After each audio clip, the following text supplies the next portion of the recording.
नमस्कार। आज मैं आपको एक अंधे भिखारी की कहानी सुनाने जा रहा हूँ। यह एक प्रेरणादायक कहानी है। आशा करता हूँ कि आपके जीवन में इससे काफ़ी प्रेरणा मिलेगी। तो चलिए कहानी शुरू करते हैं। एक गांव में दो सगे भाई रहते थे। बड़ा भाई अमीर था, उसके पास किसी भी चीज़ की कमी नहीं थी। छोटा भाई गरीब था, मेहनत और मजदूरी करके अपने बच्चों का पेट भरता था। एक दिन दोनों भाइयों में बहस होने लगी। बड़े भाई ने कहा, भले का भला नहीं होता, आज की दुनिया में भले को भीख भी नहीं मिलती। इसमें दूसरे का चाहे बुरा ही क्यों ना हो, अपने भले की बात पहले सोचनी चाहिए। छोटे भाई ने कहा, नहीं भैया, तकलीफ दूसरों को हो, ऐसे में अपना भला कैसे हो सकता है। बड़े भाई ने कहा, चल हम गांव के लोगों से ही पूछ लेते हैं। अगर तेरी बात सही निकली तो जितना मेरे पास धन है वह सब तेरा, और अगर मेरी बात सही निकली तो तेरे पास जितना धन है वह सब मेरा। छोटे भाई ने कहा, ठीक है चलो।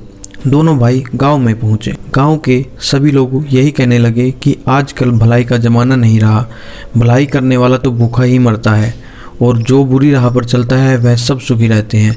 अब छोटे भाई के पास ज़मीन का जो छोटा टुकड़ा था वह शर्त में हार गया। अब वह कुछ चावल के दाने के लिए भी तरसता रहा। उसके बीवी बच्चे भूखे मरने लगे। उसे तो कोई उधार भी नहीं देता था। वह अपने बड़े भाई के पास चावल उधार लेने के लिए गया। सोचा कि बड़ा भाई है, मना नहीं करेगा। उसने बड़े भाई से कहा, भैया 10 किलो चावल दे दो, घर में अन्न का एक भी दाना नहीं है, बच्चे भूखे मरे जा रहे हैं। बड़े भाई ने कहा, पैसे दे दो और जितना चाहो उतना चावल ले जाओ। छोटे भाई ने कहा, भैया पैसे तो नहीं है। इस पर बड़े भाई ने कहा, फिर अपनी आंख दे दो। छोटे भाई ने सोचा बड़ा भाई मजाक कर रहा है, पर बड़े भाई ने एक आंख निकलवा लिया और 10 किलो चावल दे दिए। यह देखकर उसके बीवी बच्चे रोने लगे और बोले कि तुमने क्या कर दिया। थोड़े दिन तो आराम से गुजर गए, लेकिन कुछ दिन बाद अनाज फिर से खत्म हो गया। छोटा भाई फिर से अपने बड़े भाई के पास गया। उसे अपने भूखे बच्चे और बीबी की हालत नहीं देखी जा रही थी। बड़े भाई ने कहा, दूसरी आंख भी दे दो और चावल ले जाओ। छोटे भाई ने दूसरी आंख भी दे दी और चावल ले गया। जब वह घर आया तो उसके बीवी बच्चे देखकर रोने लगे और कहा, तुमने फिर से यह क्या कर दिया, अब हमारा क्या होगा।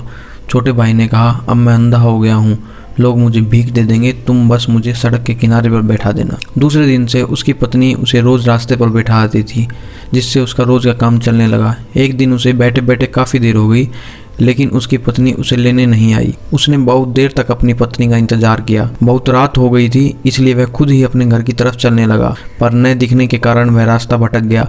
उसने सोचा, यहीं रात बिता लेता हूँ, कहीं आगे चलकर और ज़्यादा रास्ता न भटक जाऊँ। फिर वह एक पेड़ के नीचे बैठ गया। उस वक्त पेड़ से कुछ अजीब आवाज़ें आने लगी। कुछ समय के बाद एक तूफान सा आया। असल में वह 4 भूत थे।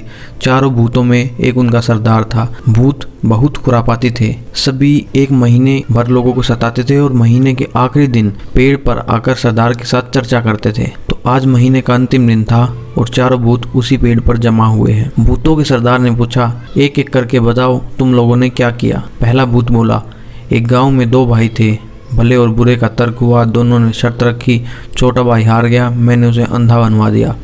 सरदार बोला, बहुत खूब, अब वह अंधा ही बना रहेगा, वह क्या जाने इस पेड़ की तली की ओस लगाने से उसकी आंखें ठीक हो जाएंगी। दूसरा भूत बोला, मैंने रामनगर जिले के सारे नदी, झरने, तालाब और कुएं सब सुखा दिया है, पानी के लिए हाहाकार मचा हुआ है, दूर दूर तक पानी नहीं है, सब यूं ही तड़प तड़प के मर जाएंगे। भूतों का सरदार बोला, बहुत खूब, प्यासे मर जाएंगे सब, उन्हें क्या पता कि पहाड़ के तले की मिट्टी की परतें हटा देने से पानी फिर से आ सकता है। तीसरा भूत बोला, सरदार, राजा की बेटी की शादी होने वाली थी, राज्य में खुशियां मनाई जा रही थी, लेकिन मैंने राजकुमारी को गूंगा बना दिया, जिससे उसकी शादी नहीं हो पाई। सरदार ने कहा, वाह, बहुत खूब, अब वह गूंगी ही रहेगी, किसी को क्या पता कि इस पेड़ की झूमती जटा का रस पिला देने से वह बोलने लगेगी। फिर सरदार ने कहा, ठीक है, अब तुम जाओ और 1 महीने बाद फिर से इसी जगह पर मिलेंगे। फिर एक तूफान सा आया और चारों भूत वहां से गायब हो गए। तब सवेरा हो गया था। पेड़ के नीचे आराम करता हुआ वह अंधा चारों भूतों की बात सुन लेता है। अंधे भाई ने पहले वही ओस की बूंद आंखों पर लगाई, उसकी आंखें लौट आई। उसने जल्दी से पेड़ की जटा काट ली और घर लौटा। उसकी आंखें वापस आ जाने से बीवी बच्चे सभी खुश हो गए। उसने सारा किस्सा अपनी पत्नी को समझाया और घर से निकल गया। घर से निकलकर सीधे रामनगर पहुंचा। वहां की हालत देखकर उसे रोना आ गया।